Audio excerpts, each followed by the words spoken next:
ஸ்தோத்திரம் ஆண்டவரே, உம்மை நன்றியோடு துதிக்கிறோம். பரலோக தேவனே, உம்முடைய வார்த்தை என்ற மன்னாவினால் நீர் எங்களை போஷிக்கும்படியாக செபிக்கிறோம். கர்த்தாவே, கர்த்தர் தம்முடைய ஜனத்தை சந்தித்து அவர்களுக்கு ஆகாரம் அருளினார் என்று சொன்னீரே. இந்த நாளிலே நீர் எங்களை சந்தித்து எங்களுக்கு ஆகாரம் அருளும்படியாக உம்முடைய சமூகத்திலே நாங்கள் காத்திருக்கிறோம் ஐயா. ஆண்டவரே, தேவ வார்த்தைகளுக்கு விரோதமாக எழும்புகிற எல்லா சத்ருவின் வல்லமைகள் இயேசு கிறிஸ்துவின் நாமத்தில் கட்டப்படுவதாக. இயேசுவின் நாமத்தில் பிதாவே, ஆமென். கரங்களை தட்டி கர்த்தருடைய வார்த்தையை வரவேற்போம். இயேசுவின் நாமத்தினாலே. ஆண்டவரே, உமக்கு ஸ்தோத்திரம்.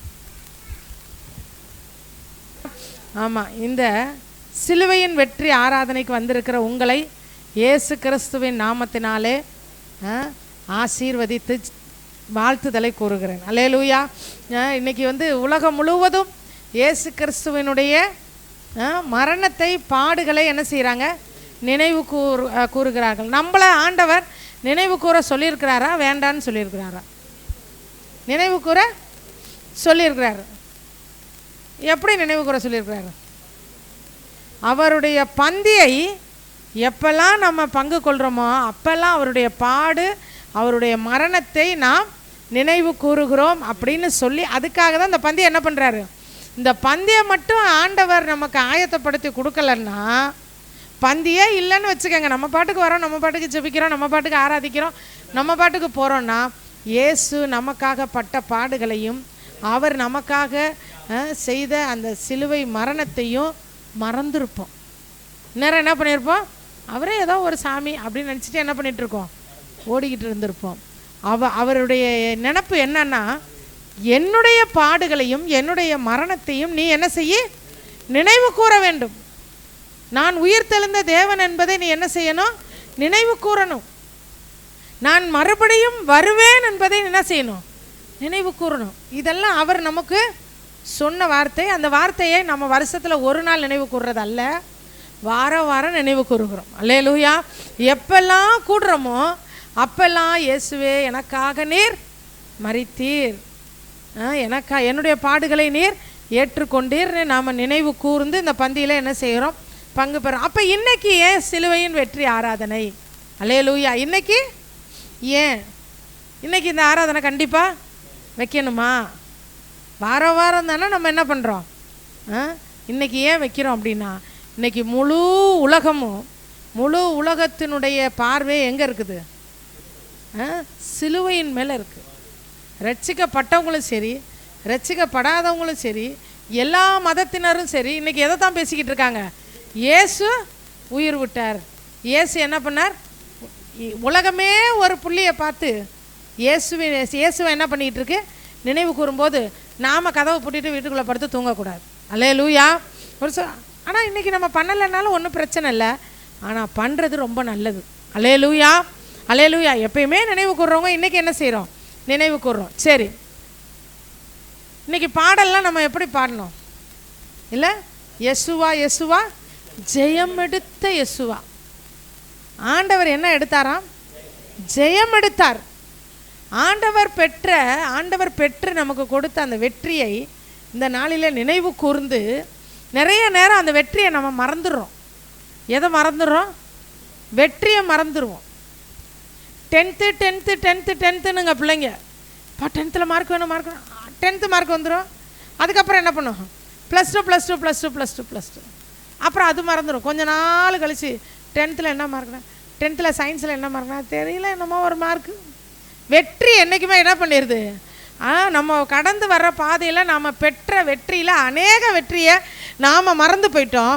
ஆனால் இயேசு கிறிஸ்து நமக்கு பெற்று கொடுத்த அந்த வெற்றியை இன்னைக்கு நினைவு கூர்ந்து இன்றைக்கி மறுபடியும் அதை ரெஃப்ரெஷ் பண்ணுறோம். என்ன பண்ணிக்கிறோம்?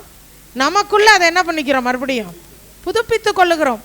அந்த வெற்றியை உரிமை பாராட்டி அதற்காக என்ன பண்ண போகிறோம்? ஜெபிக்க போகிறோம். அல்லேலூயா. ஆண்டவர் சீக்கிரமாக வரப்போகிறார். இந்த உலகத்தின் வேஷம் என்ன பண்ண போகிறது? கடந்து போக போகிறது. இந்த உலகத்தில் நமக்கு கொடுத்த அந்த உருவம் இருக்குது பாருங்க, குட்டையா, நெட்டையா, ஒல்லியா, குண்டா, கருப்பா, சிகப்பா, இது ஒரு வேஷம். இது என்னது? நம்முடைய ஆத்மா மட்டும்தான் உண்மையானது. இந்த சரீரம் என்னது? வேஷம். இப்போ பெட்டிலாவை பார்க்குற மாதிரி இன்னும் 20 வருஷம் கழித்து பார்த்தா பெட்டியில் அப்படி இருக்காது. இன்னும் 40 வருஷம் கழித்து பார்த்தா அப்படி இருக்காது. இன்னும் 60 வருஷம் கழித்து பார்த்தா அப்படி இருக்காது. இன்னும் 100 வருஷம் கழித்து பார்த்தா பெட்டிலாவே இருக்காது. அல்லேலூயா. உலகத்தின் வேஷம் பெட்டிலாவே இருக்காதுன்னா இங்கே இருக்காது, எங்கே இருக்கும்? அல்லேலூயா. அல்லேலூயா. இருக்காதுன்னு இருக்காதுன்னு இல்லை, நம்ம எப்பயுமே இருப்போம். ஆனால் அந்த உலகத்தின் வேஷம் என்ன செய்யுது? கடந்து போகிறது.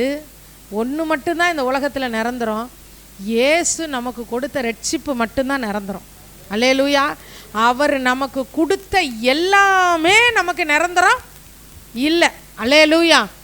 ஒரு வசனம் வாசிக்கலாம். ரோமர் 6வது அதிகாரம் 9வது வசனம். மரித்தோரிலிருந்து எழுந்த கிறிஸ்து இனி மரிப்பது இல்லை என்று அறிந்திருக்கிறோம். நாம என்ன அறிஞ்சிருக்கிறோமா? இனி இயேசு என்ன செய்ய போறதில்லை, மரிப்பதில்லை. அவர் மரித்தோரிலிருந்து எழுந்து விட்டார், இனி அவர் மரிக்க போறதில்லை. வருஷம் வருஷம் பெரிய வெள்ளிக்கிழமை அன்னைக்கு இயேசு மரிக்கிறவர் கிடையாது. அவர் அன்னைக்கும் அவர் உயிரோட தான் இருக்கிறவர். நாம் அவர் மரணத்தை நினைவு கூறுகிறோம். மற்றவங்கள்ட்ட போய் சொல்கிறோம், இயேசு உனக்காக மரித்தார், இயேசு உனக்காக என்ன செய்தார், உன் பாடுகளை ஏற்றுக்கொண்டார், உன் துக்கங்களை சுமந்து கொண்டார், உன் சாபங்களை நீக்கினார் அப்படின்னு நம்ம சொல்கிறது தான் இந்த நாள். அல்லேலூயா. அல்லேலூயா. 1 கொரிந்தியர் 11:25-26 வாசிக்கலாம். கர்த்தர் வருமளமும் அவருடைய மரணத்தை தெரிவிக்கிறீர்கள். இந்த பந்தியில் பங்கு பெறும் போதெல்லாம் இயேசு எனக்காக மரித்தார் என்பதை நான் என்ன செய்கிறோம், தெரிவிக்கிறோம். அல்லேலூயா.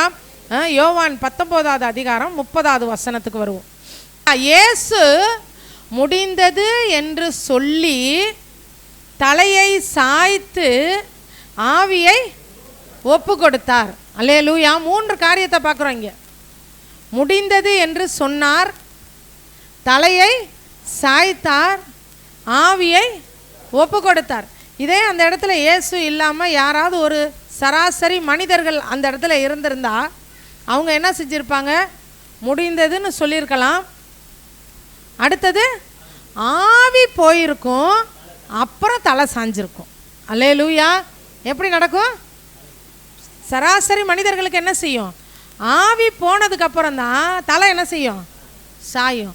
ஆனால் இயேசு தலையை சாய்ச்சிட்டு ஆவியை கொடுத்தாராம். அல்லேலூயா. ஆவியை விடலை, ஆவியை என்ன செய்தார்? ஒப்பு கொடுத்தார். அல்லேலூயா. இயேசு கிறிஸ்துவுடைய பிறப்பு மட்டுமல்ல, அவர் நமக்காக மரித்த அந்த மரணமும் எப்படிப்பட்டது? அருமையானது. அல்லேலூயா. அல்லேலூயா. இயேசு கிறிஸ்து பிறந்த அந்த பிறப்பின் சரித்திரத்தை பார்க்கும்போது இவன் இவனை பெற்றான், அவன் அவனை பெற்றான், இவன் அவனை பெற்றான், அவன் இவனை பெற்றான், இப்படி தான் வரும் வரிசையா வந்து இயேசுன்ற அந்த இடத்துல வரும்போது அவளிடத்தில் இயேசு பிறந்தார். அல்லேலூயா. இயேசு இவன் யோசேப்பு இயேசுவை பெற்றான், மரியாள் இயேசுவை பெற்றாள்னு கிடையாது. அல்லேலூயா. மற்றவங்களுக்கெல்லாம் இவன் இவனை பெற்றான், அவன் இவனை பெற்றான், இவன் இவனை பெற்றான். அந்த மாதிரி ராகாபினிடத்தில் பெற்றான், ரூத்தினிடத்தில் பெற்றான், இப்படிலாம் வரும். அப்படி வரும்போது ஏன் மரியாள் இயேசுவை பெற்றாள், ஏன் அப்படி வரல? இயேசுவை யாரும் பெக்க முடியாது, அவர் தான் பிறக்கணும். அல்லேலூயா. கரங்களை தட்டி கர்த்தருக்கு நன்றி சொல்லுவோமா? இயேசு பிறக்கணும்னா கூட அவரை இவங்களை இப்போ இயேசுவை பெத்தாங்கன்னு சொல்லி யாரையும் சொல்ல முடியாது. அவளிடத்தில், யாரிடத்தில்? மரியாளிடத்தில் இயேசு பிறந்தார். அல்லேலூயா. அல்லேலூயா. இயேசுவின் பிறப்பு மிகப்பெரிய சாதனை. அதே போல் அவர் தன் ஆவியை ஒப்பு கொடுக்கும்போது சொல்கிறாரு, ஒருவனும் என்கிட்ட இருந்தால் என்னுடைய ஆவியை எடுக்க முடியாது அப்படின்வார். அல்லேலூயா. யோவான் 10ல் சொல்லுவார், 10:18 எடுத்தவங்க வாசிங்க.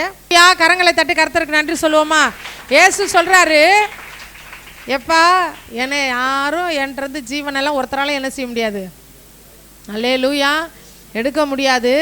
என் ஜீவனை கொடுக்கறதுக்கு எனக்கு அதிகாரம் இருக்குது, எடுக்கிறதுக்கும் எனக்கு அதிகாரம் இருக்குது, நான் தான் கொடுப்பேன். அல்லேலூயா. இயேசு சொல்ல அதே மாதிரி தான் தலையை சாய்ச்சிக்கிட்டாராம். முடிந்ததுன்னு சொல்லிட்டு தலையை சாய்ச்சிட்டு கொடுத்துட்டாராம். அல்லேலூயா. அல்லேலூயா. எவ்வளவு அருமையான ஒரு மரணம், இயேசுவின் மரணம்.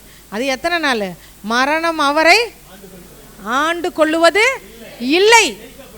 எப்படி இயேசுவின் சரீரத்தை மரணம் ஆண்டு கொள்ள முடியாதோ அதே போல நம்முடைய சரீரத்தை மரணம் ஆண்டு கொள்ள முடியாது. இயேசுவின் சரீரத்தை 3 நாளைக்கு மட்டும்தான் அந்த மரணம் என்ன பண்ணி வச்சிருந்துச்சு, அடக்கி வச்சிருந்துச்சு. 3ஆவது நாள் என்ன பண்ணிட்டார் இயேசு, உயிர்த்தெழுந்தார். அதே போல நாமும் என்றோ ஒரு நாள் என்ன செய்வோம், மரிப்போம், அடக்கம் பண்ணப்படுவோம். ஆனால் நம்முடைய சரீரத்தையும் மரணம் ஆண்டு கொள்ள முடியாது. வெகு சீக்கிரம் இயேசு வரப்போகிறார். மேகங்களுடனே அவர் வரும்போது கிறிஸ்துவுக்குள் மரித்தவர்கள் முதலாவது எழுந்திருப்பார்கள். இயேசு 3ஆம் நாள் எழுந்தது போல நாமும் என்ன செய்வோம், உயிர்த்தெழுவோம். அல்லேலூயா, அல்லேலூயா. சரி, இந்த நாளில் இயேசு முடிந்தது என்று சொல்லி இந்த வார்த்தையை ஒரு வாரமாகவே நான் தியானிச்சுக்கிட்டே இந்த முடிந்ததுன்னு சொன்னால், இப்போ ஒரு ப்ரேயருக்கே வரோம். இப்போ மணி 7:30 மணி, ஒரு 8:30க்கு ஒருத்தவங்க உள்ளே வராங்கன்னு வச்சுக்கோங்க. 8:30க்கு உள்ளே வராங்க. வந்தாங்கன்னா அவங்க என்ன கேட்பாங்க, ஜெபம் முடிஞ்சிருச்சா? அப்போ நம்ம என்ன சொல்லுவோம், முடிஞ்சிருச்சு. அந்த முடிஞ்சிருச்சுன்னு சொன்னாரா இயேசு? முடிந்தது, அப்பா நான் வந்துட்டு செய்ய வேண்டியெல்லாம் செஞ்சுட்டேன், முடிந்தது அப்படின்னு சொன்னாரா? இப்போ ஒரு கல்யாணத்துக்கு போகிறோம். கல்யாணம் ஒரு 10:30 மணிக்கு இல்லை? அப்போ நம்ம ஒரு கல்யாணத்துக்கு 10:30 மணி, கல்யாணத்துக்கு 12:30 மணிக்கு போகிறோம். அப்போ சொல்லுவாங்க கல்யாணம் முடிஞ்சிருச்சு. முடிந்ததுன்னா ஏதோ ஒரு நிகழ்ச்சி நடந்து முடிஞ்சிருச்சு அப்படின்றத குறிக்கிறதா? அநேக பிரசங்கங்கள் நம்ம கேட்டிருக்கோம்.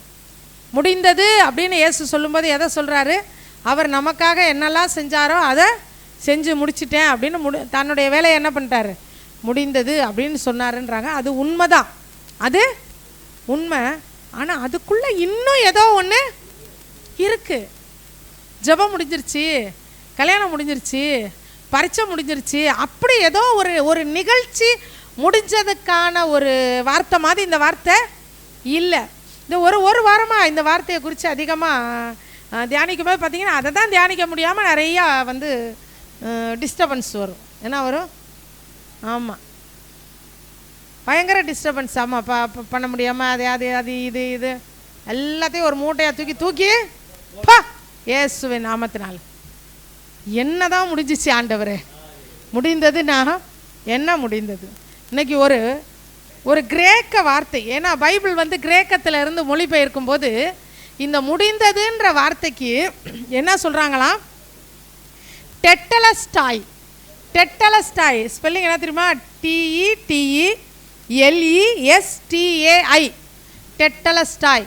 அப்போ அந்த முடிந்தது அப்படின்னு தமிழில் மொழிபெயர்க்கும் போது எதை வச்சு இதை மொழிபெயர்த்தாங்கன்னா, டெட்டலஸ்டாய்ன்ற வார்த்தையை வச்சு இந்த டெட்டலஸ்டாய்க்கு தமிழில் என்ன அர்த்தம் அப்படின்னு பார்க்கும்போது முடிந்ததுன்னு போட்டாங்க.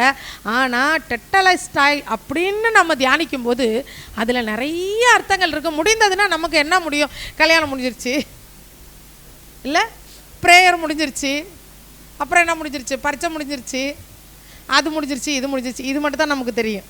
ஆனால் முடிந்ததுன்ற வார்த்தையிலேருந்து துவங்காமல் டெட்டலஸ்டாயிலிருந்து துவங்கணும் அப்படின்னம்னா, இந்த டெட்டலஸ்டாயின்றது எதுக்கு உபயோகப்படுத்துகிறாங்க அப்படின்றத நம்ம என்ன செய்யலாம், பார்க்கலாம். முதலாவது, ஒரு போட்டியில் எதிராளியை தோற்கடித்த பின் பதக்கம் பெற வருபவர்கள். இப்போ சண்டை நடக்குதுன்னு வச்சுக்கோங்க, மல்யுத்தம் நடக்குது, மல்யுத்தம் நடந்து சண்டை போட்டாங்க. இப்போ ஒருத்தர் ஜெயிச்சிட்டாரு, இன்னொருத்தரை என்ன பண்ணிட்டார், இவர் தோக்கடிச்சிட்டாரு. இப்போ இங்கே என்ன இருக்குது, பதக்கம் இருக்குது.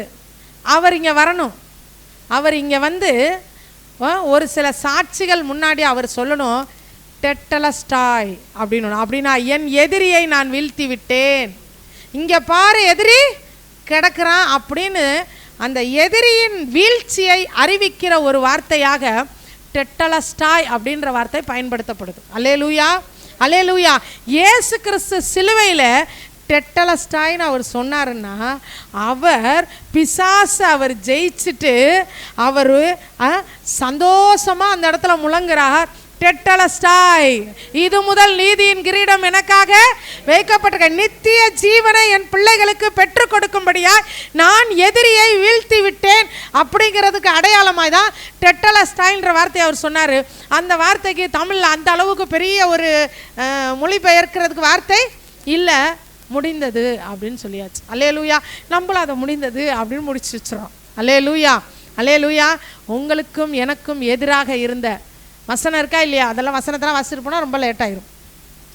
நமக்கு எதிரடையாக கட்டளைகளால் நமக்கு விரோதமாக இருக்கிற கையெழுத்தை குலைத்து அதை இராதபடி எடுத்து சிலுவையின் மேல் ஆணி அடித்து வெற்றி சிறந்ததெல்லாம் ஒரு சில வருஷங்களுக்கு முன்னாடி நம்ம ரொம்ப டீப்பாக தியானித்தோம். அல்லேலூயா, அல்லேலூயா. அப்போ இந்த நாளில் நம்ம ஒரு காரியத்தை நினைவு கூறணும். எனக்கு விரோதமாக கிரியை செய்த சாத்தானுடைய வல்லமைகளை இயேசு ஜெயிச்சிட்டார். அதுக்காகத்தான் இந்த வார்த்தையை சொல்லியிருக்கார், முடிந்ததுன்னு. அல்லேலூயா, அல்லேலூயா. டெட்டலஸ்டாய் அப்படின்னா எதிரியை நான் என்ன பண்ணிட்டேன், எதிரி செத்து போயிட்டான் பாருங்க. அல்லேலூயா. வெளிப்படுத்தின விசேஷத்தில் கூட ஒரு இடத்துல வாசிப்போம். பிசாசு அந்த அந்த பாம்பு என்ன செய்யுமா, வாலில் பிடிச்சி அடிக்குமா. வாலில் பிடிச்சி ஏன் அங்கே ஏன் வால் வந்துச்சு, தலை எங்கே போச்சு? அல்லேலூயா. இயேசு சிலுவையில் பிசாசின் தலையை என்ன பண்ணிட்டாரு, நசுக்கிட்டார். அல்லேலூயா. அதனால் இந்த மாலை வேளையில் வந்திருக்கிற உங்களுக்கு ஒரு நல்ல செய்தி என்னென்னா, உங்களுக்கு விரோதமாக பிசாசெல்லாம் ஒன்றுமே பண்ண முடியாது. ஏன்னா அவர் டெட்டலஸ்டாய்னு சொல்லிட்டாரா, அவர் பொய் சொல்ல மாட்டார். அல்லேலூயா. ஒரு மல்யுத்த வீரன் வந்து அந்த பதக்கத்தை பெறுவதற்கு முன்பாக சொல்லக்கூடிய வார்த்தை தான் அந்த வார்த்தை. அவர் வந்து பொய் சொல்ல முடியுமா? ஒரு மல்யுத்த வீரன் வந்து நான் டெட்டலஸ்டாய்னு சொல்லிட்டு அங்கே வந்து எதிரி உயிரோடு இருக்கான், அவனை ஜெயிக்கலை. அப்போ இங்கே பதக்கம், இயேசு பெற்றுக் கொடுத்த பதக்கம் எது தெரியுமா? நித்திய ஜீவன், பாவ மன்னிப்பு, ரட்சிப்பு. இதெல்லாம் சும்மா இல்லை. யாரோ ஒருத்தவங்க சர்ச்சுக்கு கூப்பிட்டாங்கன்னு நாம் வர. அப்போ இந்த ரட்சிப்பு எப்படிப்பட்டது இல்லை, சாதாரணமானது கிடையாது. நான் ரொம்ப சீக்கிரமாக சுருக்கமாக நான் சொல்லலான் இருக்கேன். எபிரேயர் 2:14 வாசிக்கலாம். எபிரேயர் 2:14. பிசாசானவன், மரணத்துக்கு அதிகாரியான பிசாசானவனை தமது மரணத்தினால் அழிக்கும்படிக்கு. அப்போ அழிச்சிட்டாரு. யாரை அழிச்சாரு? ஏசப்பா யாரை அழிச்சாரு? மரணத்துக்கு அதிகாரியான பிசாசை அவர் அழிச்சிட்டு தான் என்னன்னு சொன்னார், டெட்டலஸ்டாய். இங்கேருந்து போகிறதுக்கு முன்னாடி இந்த வார்த்தையை மனப்பாடம் பண்ணிட்டு தான் போகணும். டெட்டலஸ்டாய், கடைசியில் டாய் வச்சுக்கோங்க. டெட்டலஸ்டாய். இதை மறந்துடக்கூடாது. ஏன்னா முடிந்தது அப்படின்னா நமக்கு அதனோட எஃபெக்ட் என்ன செய்ய மாட்டேங்குது, தெரிய மாட்டேங்குது. அடுத்தது பார்த்திங்கன்னா, ரெண்டாவது இந்த வார்த்தையை கிரேக்கர்கள் எதற்கு பயன்படுத்துவார்கள் அப்படின்னு சொல்லி பார்த்தோம்னா, ஒரு விலை மதிப்பில்லாத ஒரு பொருளை நம்ம வாங்குகிறோம், இல்லைன்னா ஒரு சொத்து வாங்குகிறோம், ஒரு வீடு வாங்குகிறோம், இல்லைன்னா ஒரு இடம் வாங்குகிறோன்னு வச்சுக்கோங்க. இப்போ நான் வந்து இவங்ககிட்ட இருந்து வாங்குகிறேன். என்ன வாங்குகிறேன்? ஒரு வீடு வாங்குறேன்னு வச்சுக்கோங்க. ஒரு பெரிய ஒரு வீட்டை வாங்குகிறேன். நான் வாங்கும்போது அந்த இடத்துல ஒரு சில சாட்சிகள் முன்பாக நான் டெட்டலஸ்டாய் அப்படின்னு சொல்லி ஒரு உலோகத்திலே எழுதி என்னுடைய முத்திரையை அதில் போட்டு அவங்ககிட்ட கொடுத்துட்டு அந்த வீட்டை நான் வாங்கணும். அல்லேலூயா, அல்லேலூயா. உலோகம் அது எதுவாக வேணாலும் இருக்கலாம். அந்த நாட்கள்லாம் ஒவ்வொரு குடும்பத்துக்கும் ஒரு முத்திரை இருக்கும். இருக்குமா இருக்காதா? இருக்கும். ஒவ்வொரு குடும்பத்துக்கும் ஒரு சில முத்திரை இருக்கும், இல்லைன்னா கையெழுத்து இருக்கும், ஏதாவது ஒன்று இருக்கும். அதை ஏதாவது ஒரு உலோகம், அதாவது சும்மா வீடு வாங்குறது இல்லை, மிகப்பெரிய ஆஸ்தியை வாங்குறதா இருந்தால், மிகப்பெரிய ஆஸ்தியை ஒரு ஊரையே வாங்குறோன்னு வச்சுக்கோங்க. எந்த ஊரை வாங்கலாம்? இப்போ சங்கிலியாண்டபுரத்தை வாங்க போகிறோம் அப்படின்னா கவர்மெண்ட்டில் போய் ஒரு உலோகத்தில் என்ன எழுதியிருக்கணுமா, டெட்டலஸ்டாய்னு எழுதி கீழே மிஸ்பான் சீல் குத்தி கவர்மெண்ட்டில் போய் கொடுத்தா என்ன அர்த்தம்னா, இந்த இடத்த வாங்குறதுக்கு நான் கிரயத்தை செலுத்திட்டேன்றதுக்கு அர்த்தம். அல்லேலூயா, அல்லேலூயா. விற்கிறவர்களுக்கும் வாங்குகிறவர்களுக்கும் நடுவிலே கிரய பணம் கொடுத்து முடித்து விட்டாயிற்று என்பதற்கு அத்தாட்சியாய் கொடுக்கப்படுறதான் டெட்டலஸ்டாய். அல்லேலூயா. வசனம் இருக்குல்ல, கிரயத்திற்கு கொல்லப்பட்டீர்கள். எதற்கு கொல்லப்பட்டீர்கள்? இயேசு சொல்கிறாரு, நான் கிரயம் கொடுத்து உன்னைய வாங்கியிருக்கேன். அந்த இடத்துல அவர் சொல்கிறாருன்னா, டெட்டலஸ்டாய்னு அவர் சொல்கிறாருன்னா, இவங்களை எல்லாம் நான் வாங்கிட்டேன், என் ரத்தத்தை கிரயமாக கொடுத்து இந்த ஜனங்களை நான் மீட்டுக்கிட்டேன், இன்னையிலேருந்து இவங்க எனக்கு சொந்தம். இந்த நிமிஷத்துலேருந்து யாரெல்லாம் என்னை நோக்கி பார்த்து இயேசுவே என் பாவத்தை மன்னிங்க, இயேசுவே உங்கள் ரத்தத்தால் கழுவுங்கன்னு கேட்குறாங்களோ அவங்க எல்லாரும் அவங்களுக்காக நான் கிரயத்தை செலுத்திட்டேன். அல்லேலூயா. கிரயத்தை நான் கொடுத்துட்டேன் அப்படிங்கிறதுக்காக இந்த வார்த்தையை சொல்லிட்டார். அல்லேலூயா, அல்லேலூயா. இந்த வார்த்தைக்கு பின்னாடி உள்ள மகிமையான அப்படிப்பட்டதான அர்த்தங்கள் இருக்குது. முடிந்ததுன்னா இயேசு கிறிஸ்து ஒரு ஊழியக்காரர் சொல்லுவார், இயேசு உட்கார்ந்தாலும் அதுக்கு பின்னாடி மாபெரும் சத்தியம் இருக்குது. அவர் எந்திரிச்சு நின்னாலும் மிகப்பெரிய சத்தியம் இருக்குது. அவர் நடந்தாலும் சத்தியம் இருக்குது. அல்லேலூயா. அவர் கப்பலில் அடித்தட்டில் படுத்திருந்தாலும் அதில் ஒரு சத்தியம் இருக்குது. அவர் எந்திரிச்சு அதட்டுனாலும் சத்தியம் இருக்குது. அல்லேலூயா. சத்தியத்தை அறிவீர்கள், சத்தியம் உங்களை விடுதலையாக்கும். ரெண்டாவது காரியத்தை பார்த்தோம். டெட்டலஸ்டாய் அப்படின்னா நான் இதை வாங்கிட்டேன் அப்படின்னு அர்த்தம். அப்போ அந்த சிலுவையில் கீழே நிற்கிறவங்களாம் என்ன நினச்சிருப்பாங்க? இந்த ஆளுக்கு உயிர் போகும்போது ஏதோ உளர்றாருன்னு நினச்சிருப்பாங்க. என்னத்தை வாங்கினார் இவர்? என்ன இந்த வார்த்தை சொல்கிறாரு? இதுக்கு அர்த்தம் என்ன? டெட்டலஸ்டாயின்றாங்களே, என்னத்தை இவர் பண்ணி முடித்தார்? எதை வாங்கினார்? அல்லேலூயா, அல்லேலூயா. முதலாவது வெற்றிக்கு அடையாளமாக இருக்கிற வார்த்தை நான் வெற்றி அடைந்து விட்டேன், நான் வெற்றி பெற்று விட்டேன் அப்படிங்கிறதுக்கு அடையாளமான வார்த்தை தான் இந்த முடிந்தது. ரெண்டாவது நான் கிரயத்துக்கு என்ன செஞ்சிட்டேன்? வாங்கிட்டேன். நான் கிரயம் கொடுத்துட்டேன். நான் செலுத்த வேண்டிய கிரயத்தை செலுத்திட்டேன். இந்த இடத்த வாங்குறதுக்காக எவ்வளோ பணம் கொடுக்கணுமோ நான் அதை கொடுத்துட்டேன். இந்த வீட்டை வாங்குறதுக்காக எவ்வளோ கொடுக்கணுமோ அவளை கொடுத்து முடிச்சிட்டேன்.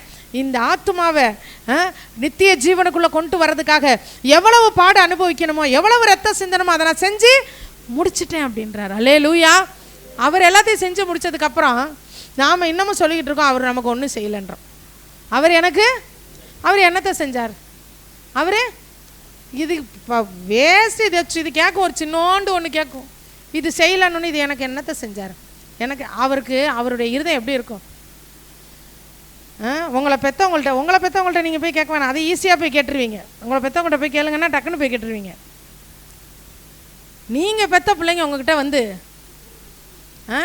என்னத்தை பண்ணீங்க எனக்கு அப்படின்னு கேட்டுச்சின்னு வச்சுக்கோங்க, உங்கள் இருதயம் என்ன செய்யும்? பதில் சொல்ல முடியுமா? என்ன பண்ணுனீங்க?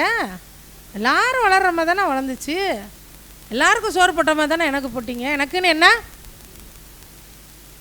தாய் தகப்பனை பார்த்து சண்டே கிளாஸ் பாய்ஸ் பின்னாடி உட்காந்துருக்காங்க, உங்கள் அப்பா அம்மாவை பார்த்து எனக்கு என்ன பண்ணீங்க, ஏன் என்ன பெற்றீங்கன்னு தயவுசெய்து என்ன செஞ்சிடாதீங்க, கேட்டுறாதீங்க. அல்லேலூயா, அல்லேலூயா.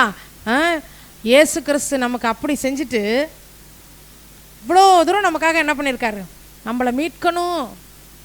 பாவத்துக்கு அடிமையாக கிடக்கிறோம், சாபத்துக்கு அடிமையாக கிடக்கிறோம், பிசாசுக்கு அடிமையாக கிடக்கிறோம், அருவறுப்பில் கிடந்தோம், அசுத்தத்தில் கிடந்தோம், விக்கிரகாராதனையில் கிடந்தோம். நமக்காக அவர் என்ன பண்ணார்? சிலுவையில் கிரயத்தை செலுத்தினாரா? என்ன கிரயம்? காசா பணமா? அவருடைய பரிசுத்த ரத்தத்தை அப்படியே சிந்தி என்ன சொல்கிறாரு? வாங்கிட்டேன், கொடுக்க வேண்டியதெல்லாம் கொடுத்துட்டேன், இனிமேல் இது யாருக்கு சொந்தம்? எனக்கு சொந்தம்ட்டார். அல்லேலூயா, அல்லேலூயா. மூன்றாவது ஒரு காரியத்தை நம்ம பார்ப்போம்.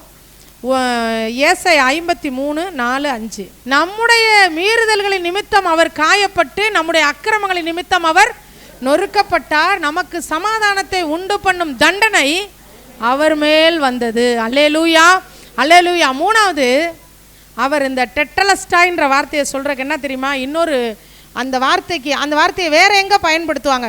முதலாவது எங்கே நம்ம பார்த்தோம் பயன்படுத்துவாங்கன்னு? போட்டியில் பயன்படுத்துவாங்க. அடுத்து குடுக்கல் வாங்கல என்ன செய்வாங்க? பயன்படுத்துவாங்க. மூணாவது அந்த வார்த்தையை எங்கே பயன்படுத்துவாங்கன்னா, ஒரு கைதி ஏதோ ஒரு பெரிய குற்றம் செஞ்சுட்டு ஜெயிலுக்கு போயிடுறாங்க. யாரோ ஒரு ஆள், ஒரு கைதி பெரிய குற்றத்தை பண்ணிட்டு எங்கே போயிட்டாங்க? ஜெயிலுக்கு போயிட்டாங்க. அந்த சிறை தண்டனையெல்லாம் இத்தனை வருஷம் இருக்கும்ல, இத்தனை வருஷமோ இத்தனை மாதமோ எல்லா தண்டனையும் அனுபவித்து முடிச்சுட்டு அந்த கைதி மறுபடியும் வீட்டுக்கு போகிறாங்க. வீட்டுக்கு போகும்போது அந்த கைதியினுடைய வீட்டு வாசலில் ஒரு பலகையில் டெட்டலஸ்டாய் அப்படின்னு எழுதி ஆணியில் மாட்டி விடணும். அல்லேலூயா, அல்லேலூயா. அப்படி மாட்டி இருந்தால் அந்த ரோட்டில் போகிறவங்க வரவங்க அதை பார்த்தா என்னன்னா, இவன் தன் பாவத்திற்கு தக்க தண்டனையை அனுபவித்து முடிச்சிட்டான், இவன் விடுதலையாக்கப்பட்டு இருக்கிறான். அல்லேலூயா, அல்லேலூயா. இயேசு அந்த இடத்துல டெட்டலஸ்டாய்னு சொல்லும்போது என்ன தெரியுமா சொன்னார்? இந்த உலகத்தில் உள்ள எல்லாருடைய பாவத்திற்கு உள்ள தண்டனையும் எல்லாருடைய பாவத்தையும் நான் சுமந்து தீர்த்துட்டேன், அதனால் முடிந்தது. அல்லேலூயா, அல்லேலூயா. நீங்கள் வந்து அப்படி சொல்லாதீங்க, நான் வந்து என்ன பாவம் செஞ்சனோ, நான் இப்படி இருக்கேன், என்ன பாவமோ, என்ன சாபமோ, இவங்க செஞ்ச பாவம் அவங்க செஞ்ச பாவம்னு சொல்லாதீங்க. அப்படி உங்களுக்கு மனசுக்குள்ளே வந்துச்சுன்னா நீங்கள் சொல்லுங்கள், இயேசு என் பாவத்திற்கான தண்டனையை எல்லாத்தையும் அவர் சுமந்துட்டார், கொஞ்சம் கூட எனக்கு வச்சுட்டு அவர் போகலை. அவர் சுமந்ததுக்கப்புறம் என்னை வந்து மறுபடியும் நான் எப்படி அதை சுமப்பேன்? ஒரு பாட்டு கூட இருக்குல்ல, இயேசு சுமந்து கொண்டாரே நான் சுமக்க தேவையில்லை. கிரையத்துக்கு கொடுத்து ஒரு பொருளை வாங்கிட்டோம், மறுபடியும் அந்த வித்த ஆள் கொண்டு வந்து காசு கொடுங்கன்னு கேட்டால் கொடுத்துருவோமா நம்ம? இங்கே பாரு, முடிஞ்சிருச்சு, எழுதியாச்சு. இனிமேல் என்ன செய்யக்கூடாது? இதே மாதிரி தான் இந்த உலகத்தில் நம்முடைய காரியங்களுக்கு தண்டனை என்ன கிடையாது. நாம் அறிக்கை செஞ்சால் ஆண்டவர் நம்மை மன்னிக்க அவர் வல்லவராக இருக்கிறார். நம்ம அப்பா அம்மா செஞ்சதாக இருக்கட்டும், நம்ம தாத்தா பாட்டி செஞ்சதாக இருக்கட்டும், நம்ம குடும்பத்தில் யார் என்ன பண்ணியிருந்தாலும் சரி, ஒரு பேச்சுக்கு சொல்கிறேன், ஒரு கொலையே நம்ம தாத்தா பாட்டிங்க செஞ்சுருந்தாலும் பரவாயில்ல, அந்த இரத்த பழி நம்ம மேலே வரவே வராது. ஏன்னா அவர் சொன்னார், நான் இந்த உலகத்தின் பாவத்தை சுமந்து தீர்த்துட்டேன், தண்டனை எல்லாம் என் மேலே வந்துருச்சு. என்னைக்கு அவரை நோக்கி பார்த்து, இயேசுவே நீரே என் இரட்சகர், நீரே என் மீட்பர், என் பாவங்களை மன்னியும், எனக்கு ரட்சிப்பை தாருன்னு கேட்டதுக்கப்புறம் அப்பா பாவம், தாத்தா பாவம், பாட்டி பாவத்தை எல்லாம் நாம் சுமக்க வேண்டிய அவசியம் இல்லவே இல்லை. அல்லேலூயா, அல்லேலூயா. இந்த நாளில் நான் அந்த ஒரு எண்ணம் நமக்குள்ளே இருக்கணும். ஒரு சிலர் சொல்லுவாங்க, எங்கள் அம்மாவுக்கு சுகர் இருக்குது அதனால் எனக்கு இருக்குன்னுவாங்க. இருந்துட்டு போகுது, அது சுகர் இருக்குது, அது மாத்திரை, அதையே சும்மா ஓயாமல் சொல்லிக்கிட்டு அதை ரொம்ப அதை தூக்கி வச்சு பேசக்கூடாது. எதை பேசக்கூடாது? வியாதியை ரொம்ப தூக்கி வச்சு என்ன செய்யக்கூடாது? வியாதியை ஹைலைட் பண்ணக்கூடாது. பிசாசோட போராட்டங்களை ஹைலைட் பண்ணக்கூடாது. பேய் ஒருவேளை நம்மளை ஜெயிக்கிற மாதிரி நம்ம வந்து பாவத்திலேருந்து விடுதலை ஆகணும்னு நினைப்போம். நான் இந்த பாவத்தை செய்யவே மாட்டேன்னு நினைப்பேன். நாளைக்கு செஞ்சிட்டோன்னு வச்சுக்கோங்களேன், அந்த தோல்வியை தூக்கி பிடிக்கக்கூடாது. நான் தோத்துட்டேன், நான் பாவம் செஞ்சுட்டேன்னு. நான் நேற்று பாவம் செஞ்சேன், இன்றைக்கி என்னை தூக்கி எடுக்க இயேசு வல்லவர். அவர் எல்லா தண்டனையும் என்ன பண்ணிட்டார்? சுமந்து தீர்த்துட்டார். அல்லேலூயா, அல்லேலூயா. எனக்கு தண்டனை இல்லை அப்படின்னு நம்ம சொல்லணும். நான் எந்த தண்டனையும் அனுபவிக்க வேண்டிய அவசியம் எனக்கு இல்லை. இயேசுவின் நாமத்தினால வெளியே போ. எனக்கு ஒருவேளை உங்களுக்குள்ள அந்த மாதிரி வாதையை, தன் இருதயத்தின் வாதையை ஒருவன் உணர்ந்து அவன் விண்ணப்பம் செய்யும்போது ஆண்டவர் அதை கேட்பார். அல்லேலூயா. வாதை ஒருவேளை நம்ம சரீரத்தில் இல்லாமல் இருக்கலாம், நம்ம மனசில் இருக்கும். நம்ம இப்படி பண்ணிட்டோம் அப்படி பண்ணிட்டோம், எதுவாக இருந்தாலும் ஆண்டவரை நோக்கி பார்க்கும்போது விடுதலையோடு வாழணும் அப்படின்னு தான் ஆண்டவர் நம்மளை விரும்புகிறார். ஆனால் ரொம்ப பேருக்கு இன்றைக்கி என்ன இல்லை? விடுதலை இல்லை. தன்னையே தானே என்ன பண்ணிக்கிறாங்க? வாதிச்சுக்கிறாங்க. கரெக்டு. இருதயத்தின் வாதை. நான் தான் பாவி, என் குடும்பம் அப்படி இல்லை, எனக்கு எது எப்படி இருந்தாலும் கோணலானவைகளை செவ்வையாக்குற ஆண்டவரை தான் நாம் என்ன செய்கிறோம்? ஆராதிக்கிறோம். 3 காரியத்தை பார்த்தோம். முதலாவது, போட்டி நடக்கிற இடத்துல அந்த வார்த்தை பயன்படுத்தப்படும். 2வது, கொடுக்கல் வாங்கல்ல அந்த வார்த்தை பயன்படுத்தப்படும். 3வது, ஒரு தண்டனை முடிந்த பிறகு கைதி ஒருவன் வீட்டிற்கு வரும்போது அவன் வீட்டு வாசலில் ஒரு பலகையிலோ இல்லை ஏதோ ஒரு உலோகத்தில் எழுதி ஆணியில் அடிக்கப்பட்டிருக்கு. இன்னும் சொல்ல போனோம்னா, இப்போ நமக்கு அந்த வசனம் போடலாம் விற்கிதில்ல கடையிலலாம் போனால், அந்த மாதிரி அந்த நாட்களில் டெட்டலாஸ்டாய்னு பேர் போட்டு இந்த ஏதாவது உலோகத்தில், அதாவது பித்தளையிலையோ இல்லை இரும்புலையோ விற்குமா. அதை வாங்கிட்டு வந்து என்ன செய்வாங்களாம்? வீட்டு வாசலில் மாட்டி வச்சுக்குவாங்களாம். அப்படின்னா நான் தப்பு செஞ்சேன்தான், தப்பு செஞ்சேன்தான், என்னை அரசாங்கம் தண்டிச்சிருச்சு, நான் எல்லா தண்டனையும் அனுபவிச்சுட்டேன், இப்போ நான் ஃப்ரீயாக இருக்கேன், என் மேலே மறுபடியும் யாரும் தப்பு சொல்லாதீங்க. அல்லேலூயா. என்னை யாரும் பாவின்னு பார்க்காதீங்க அப்படிங்கிறதுக்கு தான் அந்த போர்டு. எந்த போர்டு? டெட்டலஸ்டாய். அல்லேலூயா. ஆமாம். அடுத்தது இந்த வார்த்தை வேறு எங்கே வரும் அப்படின்னு பார்த்தீங்கன்னா, எபிரேயர் 4:14. எபிரேயர் 4:14. வானங்களின் வழியாய் எப்படி போனாரா? மகா பிரதான ஆசாரியரா அவர். அல்லேலூயா. இந்த டெட்டலஸ்டாய்ன்ற வார்த்தை எங்கே பயன்படுத்தப்படும்னா, தேவாலயத்தில் பயன்படுத்தப்படும். எங்கே பயன்படுத்தப்படும்? தேவாலயத்தில். மனிதர்கள் பாவம் செய்யும்போது எதை கொண்டு வருவாங்க?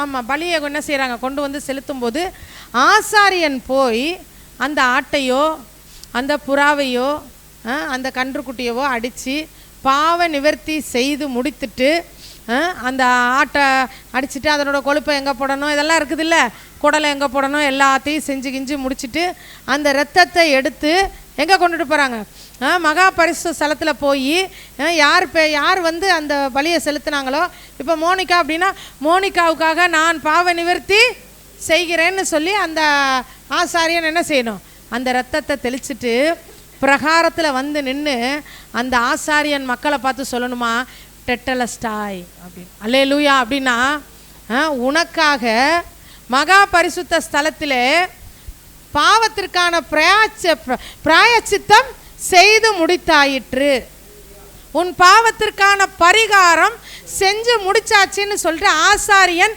பிரகாரத்தில் வந்து சொல்லுவாராம். சொன்ன உடனே அந்த குடும்பம் அப்படியே நவுந்து போயிடுவாங்களா? யாரு?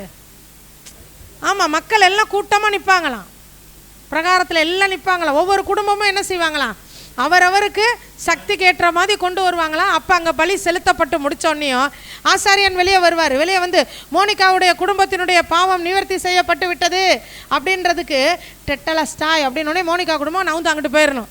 அடுத்தது திரும்ப ஆசாரியன் போயிட்டு திரும்ப என்ன சொல்லுவார், இங்கிட்டு வந்து ஜீவா பிரதருடைய குடும்பத்திற்கான பாவங்கள் என்ன செய்யப்பட்டுருச்சு. அப்போ டெட்டலஸ்டாய்ன்ற வார்த்தை இயேசு எதுக்காக தெரியுமா சொன்னார், உன் பாவத்திற்கான பரிகாரத்தை நான் என்ன செஞ்சிட்டேன், உனக்காக மகா பரிசுத்த ஸ்தலத்திலே பாவ நிவர்த்தி செய்யப்பட்டு விட்டது. அல்லேலூயா. பாவ நிவர்த்தி செய்யப்பட்டு விட்டதுன்னு இயேசு சொன்னதுக்கு அப்புறம் பாவம்னு நம்ம சொல்லிக்கிட்டு இருந்தோம்னா எங்கே தப்பு? நம்ம மேலே தான். நாம் முதல்ல நல்ல தைரியமாக அதை நம்பணும். எனக்காக இயேசு பாவத்தை சுமந்துட்டார், என் பாவம் நிவர்த்தி செய்யப்பட்டு விட்டது.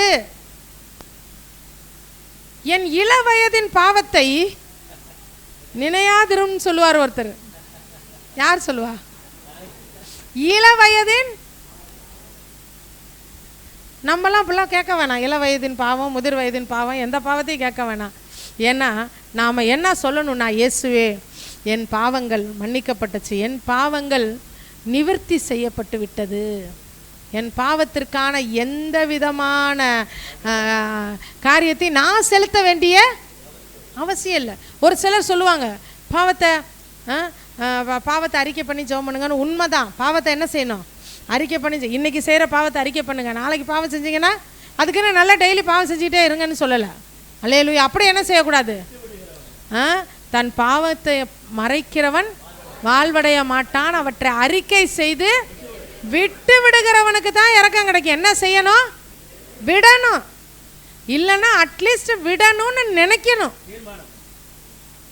விடணும்னு நினச்சி நான் விட்டுறணும் அப்படின்ற நினைப்பாது நமக்கு இருக்கணும். அங்கே தான் மன்னிப்பு கேட்க சொல்லிட்டாரு.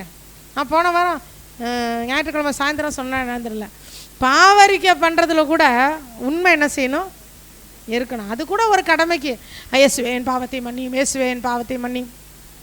அல்லேலூயா. அப்படி கேட்கக்கூடாது. கசப்பான கீரையோடு தான் அந்த பஸ்காவை. கசப்பான கீரைனா என்ன, இதான் இன்றைக்கி எல்லாருமே கசப்பான கீரை சாப்பிடுவாங்க.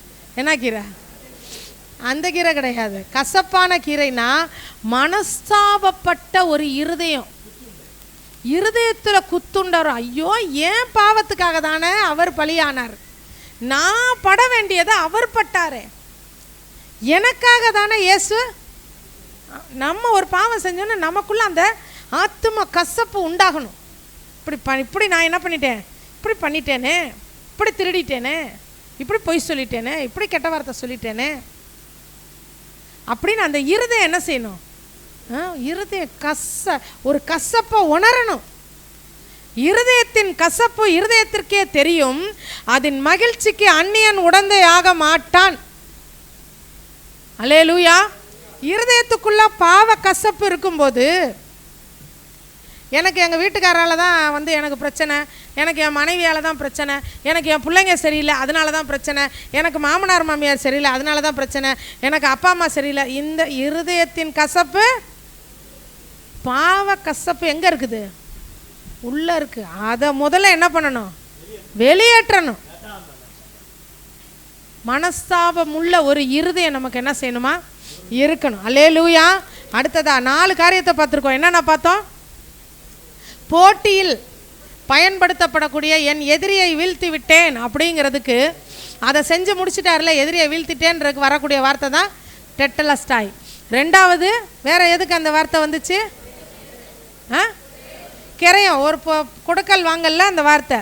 மூன்றாவது கைதி விடுதலையாய் வந்ததுக்கப்புறம் நான் விடுவிக்கப்பட்டுட்டேன் அப்படிங்கிறதுக்கு அந்த வார்த்தை. நாலாவது என்ன பார்த்தோம்? இப்போ ஆசாரியன் பாவ நிவர்த்தி செய்து முடித்தவுடன் ஆசாரியன் வாயிலிருந்து வரக்கூடிய வார்த்தை ஒன்று.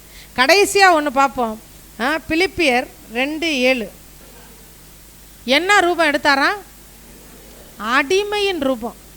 அப்போ இந்த உலகத்தில் இயேசு மனிதனாக பிறந்தப்ப அவருக்குன்னு ஒரு உருவம் இருந்துச்சு பார்த்தீங்களா? அவருக்குன்னு ஒரு மூக்கு, 2 கண்ணு, காது, அப்படி ஒரு உருவமாக தானே அவர் பிறந்தார். அந்த உருவத்துக்கு பேர் என்ன ரூபமா? அது அடிமையின் ரூபமா. அதனால தான் வசனம் இருக்கு, நாம் ஐஸ்வர்யவான்கள் ஆகும்படி அவருடைய தரித்திரத்தினாலே ஆண்டவர் நம்மளை என்ன பண்ணாராம்? அல்லேலூயா. அவர் ஐஸ்வர்யம் உள்ளவராய் இருந்தும், அவர் எப்படிப்பட்டவர்? ஐஸ்வர்யம் உள்ளவராக இருந்தும் நாம் எப்படி இருக்கணுமா? ஐஸ்வர்யவானாக இருக்கணுன்றதுக்காக என் நிமித்தம் அவர் எப்படி இருந்தாரா? தரித்திரரானார். வேதம் சொல்லுது பிலிப்பியர் 2:7 அடிமையின் ரூபம் எடுத்தார்.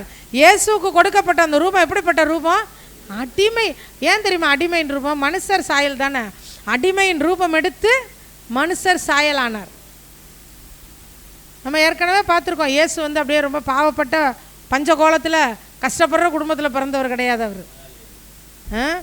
அந்த ஆமாம், இவரை பெற்றார், அவரை பெற்றார், இவரை பெற்றார்னு வரும்போது ராஜ வம்சத்தில் பிறந்தவர் அவர். இயேசு யாரு? ராஜ வம்சத்தில் பிறந்த ராஜாதி ராஜா. பிறக்கும் போதே யூதருக்கு ராஜாவாக பிறந்திருக்கிறவர் எங்கேன்னு தான் கேட்டாங்க. எல்லாருமே பிறந்த ஒன்றுமே ராஜாவாக மாட்டாங்க. ஆமாம், அவருடைய சரீரத்தை வாங்கிட்டு போனது பெரிய ஆள். என்னமோ அப்படியே அனாதையாக கிடக்கல இயேசுவோட சரீரம். யாரோ தூக்கிட்டு போய் அடக்கம் பண்ணல. அவர் சரீரத்தை கேட்டு வாங்கினவர் எப்படியாப்பட்ட ஆள்? அல்லேலூயா, அல்லேலூயா. அப்புறம் ஏன் அவர் மாட்டுக்கொட்டாயில் பிறந்தார் அப்படின்னு கேட்பீங்க. அது பைபிள் ஸ்டடிக்கு வந்தவங்கள்ட்ட கேளுங்க. பைபிள் ஸ்டடிக்கு வந்தவங்களுக்கு தெரியுமா? நான் பாட்டுக்கு வேகமாக சொல்லிட்டு இருக்கேன். ஏன் மாட்டுக்கொட்டாயில் பிறந்தார்? மறந்துருச்சு. ஏன்னா மறதியின் பூமி இல்லை. நான் ரொம்ப டீப்பாக போகலை, அதில் சும்மா லைட்டாக ஒரு நாள் சொன்னோம். அல்லேலூயா. அந்த மாட்டுக்கொட்டாயை பற்றி இன்னொரு நாளைக்கு சொல்லலாம், ஏன்னா மணி ஆயிடுச்சு. அது எப்படியாப்பட்ட மாட்டுக்கொட்டாயி? அந்த மாட்டுக்கொட்டாயில் எந்த ஆடு இருக்கும்? எந்த ஆடு இருக்கும்? பலி செலுத்தப்பட வேண்டிய ஆடு தான் அங்கே வரும். அது யார் கொடுக்குற பலி? ராஜா கொடுக்குற பலி தான் அங்கே வரும். சாதாரண மக்கள் கொடுக்குற பலியெல்லாம் சாதாரணமாக வராங்க பார்த்தீங்களா? அவங்கெல்லாம் கொடுக்குற பலியெல்லாம் பிரதான ஆசாரியன் ஒரு இடத்துல கொண்டு வந்து வச்சு அடிப்பாங்க. அந்த நாட்டை இஸ்ரவேலை ஆளும் ராஜா இருக்கிறாரு பாருங்க, தாவீது, சாலமோனு, இவங்கெல்லாம். அந்த ராஜாக்கள் பலி செலுத்தணும்னா கூட்டத்தோட கூட்டமாக வரமாட்டாங்க. ராஜாக்கள் பலி செலுத்துகிற ஆடு எப்படிப்பட்ட ஆடாக இருக்கும்? விசேஷித்த ஆடு. அந்த ஆட்டை கொண்டு வந்து இந்த ஆடுங்களோட கட்டி போட மாட்டாங்க. அந்த ஆடு பார்த்தீங்கன்னா பயங்கரமாக இருக்கும். அதுக்குன்னு ஒரு தொட்டில் இருக்கும், அதுக்குன்னு ஒரு கொட்டகை இருக்கும். மாட்டு கொட்டாயினோடனே அங்கே கொஞ்சம் ஓட்டை, இங்கே கொஞ்சம் ஓட்டை, இங்கே கொஞ்சம் வைக்கல், அங்கே கொஞ்சம் குப்பை, இங்கே கொஞ்சம் சாணி. அதுக்குள்ளே இயேசு, நாங்கள் ஆராதிக்கிற தேவன் சர்வ வல்லமையுள்ள தேவன், அவர் குப்பையிலலாம் இல்லை. அல்லேலூயா. ராஜா கொண்டு வந்து கொடுக்கிற பலி அது விலையேற பெற்ற தொட்டி. இந்த ராஜாதி ராஜாவை பிறந்த உடனேயும், அதனால தான் சத்திரத்தில் இடம் இல்லைன்னு சொல்லிட்டு உலகத்தின் பாவத்தை சுமந்து தீர்க்கிற தேவ ஆட்டுக்குட்டி இது உலக ராஜாவுடைய ஆட்டுக்குட்டி அல்ல, பரலோக தேவன் இந்த உலக மக்களுக்காக கொடுத்த ஆட்டுக்குட்டி. அதனால ராஜாக்கள் செலுத்துகிற பலி எங்க இருக்குதோ அங்கே தான் இந்த ஆட்டை கொண்டு வந்து போடணும்னு ரொம்ப ஆடம்பரமான தொட்டில தான் படுத்திருந்தார். அல்லேலூயா, அல்லேலூயா. இனிமேல் அந்த கற்பனையெல்லாம் இருந்தால் மறந்துருங்க. வக்கலுக்குள்ளே கிடக்கிற மாதிரி அப்படியே 2 மாடு கத்துற மாதிரி பாவமா ஏசு அப்படிலாம் இல்லை. அல்லேலூயா. சரித்திரம் தெரியாதவங்க அப்படியே அப்போ அந்த காலத்துலேருந்து அப்படியே என்ன பண்ணிட்டாங்க, கொண்டுட்டு வந்துட்டாங்க. சரி, இப்போ இங்கே வருவோம். அடிமையின் ரூபம் எடுத்தாருன்னா இவர் பிறப்புலையே ராஜா தான். ஆனால் இவர் என்னவா அடிமையின் ரூபம்னா நம்ம மனுஷனுடைய ரூபம் அடிமையின் ரூபம். ஏன்னா பரலோக தேவ சாயல் எப்படிப்பட்ட சாயல்? மகிமையின் சாயல். அவரோட சாயலுக்கு முன்னாடி எந்த மனுஷனும் நிற்கவே முடியாது. வெளிப்படுத்தின விசேஷத்தில் பாருங்களேன், செத்தவனை போல கீழே விழுந்துட்டாங்களாம். அப்போ இப்படிப்பட்ட ரூபத்தை அவர் எடுக்கிறார். அல்லேலூயா. சரி, இப்போ இந்த டெட்டலஸ்டாய்ன்ற வார்த்தை இன்னொரு இடத்துல எங்கே பயன்படுத்தப்படும்னா, ஒரு அடிமை ஒரு ராஜா கிட்ட என்ன செய்கிறாரு, சேவகம் பண்ணுறாருன்னு வச்சுக்கோங்க. ஒரு ஒரு ஒரு எஜமான், ராஜா இல்லை சாரி, ஒரு எஜமான். அந்த எஜமானுக்கு அடிமைகள் இருந்தாங்கல்ல அந்த காலத்துல எல்லாம். அடிமைகள் இருப்பாங்க. இத்தனை வருஷம், 10 வருஷம், 20 வருஷம், 30 வருஷம் அப்படின்னு இவ்வளோ பணத்துக்கு கொண்டிருப்பாங்க. இல்லைனா ஏதோ ஒரு குறிப்பிட்ட வேலைக்கு அடிமையை கொண்டிருப்பாங்க. அந்த அடிமையை என்ன செஞ்சுருப்பாங்க, அந்த அடிமையின் காலம் முடிஞ்சு அவர் தன்னுடைய வாசஸ்தலத்துக்கு போகிறதுக்கு முன்னாடி அந்த எஜமான்கிட்ட செய்ய வேண்டிய வேலையெல்லாம் செஞ்சு முடிச்சுட்டு எஜமான்கிட்ட வந்து சொல்லுவாராம், கூட வேலை செய்கிறவங்க எல்லாத்தையும் நிற்க வச்சுட்டு டெட்டலஸ்டாய் அப்படின்னு வரோம். அப்படின்னா நான் இங்கே அடிமையாக வந்த வேலை எல்லாம் நான் செஞ்சு முடிச்சிட்டேன், ஏன் சொந்த இடத்துக்கு போகிறதுக்கு நான் ரெடி ஆயிட்டேன். அல்லேலூயா. பரலோகத்திலிருந்து இறங்கி வந்த தேவகுமாரனாக இயேசு கிறிஸ்து பூமியிலே மனிதர்களுக்காக, மனிதனுடைய மீட்புக்காக செய்ய வேண்டியதெல்லாம் செஞ்சு முடிச்சுட்டு பரலோக தேவனை பார்த்து சொன்ன வார்த்தை தான் டெட்டலஸ்டாய். முடிஞ்சிருச்சுப்பா, நான் நம்ம வீட்டுக்கு. அல்லேலூயா. அதுக்கு தான் சொல்லுவார், நான் போய் உங்களுக்காக ஒரு ஸ்தலத்தை ஆயத்தம் பண்ண போகிறேன். அல்லேலூயா. அடிமை போய் ஆயத்தம் பண்ண முடியாது. அல்லேலூயா. அதனால் இந்த நாளில் நல்லா தைரியமாக இருங்க, சந்தோஷமாக இருங்க. இயேசு நமக்காக தான் அந்த ஒரு வார்த்தை இருக்குது பாருங்கள், டெட்டலஸ்டாய்ன்ற வார்த்தை. இந்த வார்த்தை ஒரு அரை மணி நேரத்துக்குள்ளே பேசி முடிச்சாச்சு. ஆனால் எத்தனையோ மணிக்கணக்காக அந்த வார்த்தை என்னமோ முடிந்ததுன்னா அது ஆவியானவர் செய்கிறது. நம்ம கிட்டலாம் ஒன்றுமே கிடையாது, நம்ம மண்டையில் ஒன்றும் இல்லை. அது ஏன் மண்டையிலன்னா சுத்தமாக ஆமாம், ஏதாவது ஒன்று சொன்னோம்னா 10 நிமிஷத்தில் மறந்துடுவேன். ஆமாம், 10 தடவை கேட்பேன், கேட்டதையே திரும்ப திரும்ப. ஒரு பொருள் விலை கேட்டால் கூட இப்படி கேட்டுட்டு இப்படி திரும்பிட்டு வரதுக்குள்ளே திரும்ப கேட்பேன் எவ்வளோ ஒன்று. இது ஆண்டவர் நம்மோடு பேசணும்னு இன்றைக்கி என்ன செய்திருக்காரு. அதனால தான் அந்த முடிந்ததுன்றதில் என்னை நிற்கவே விடலை.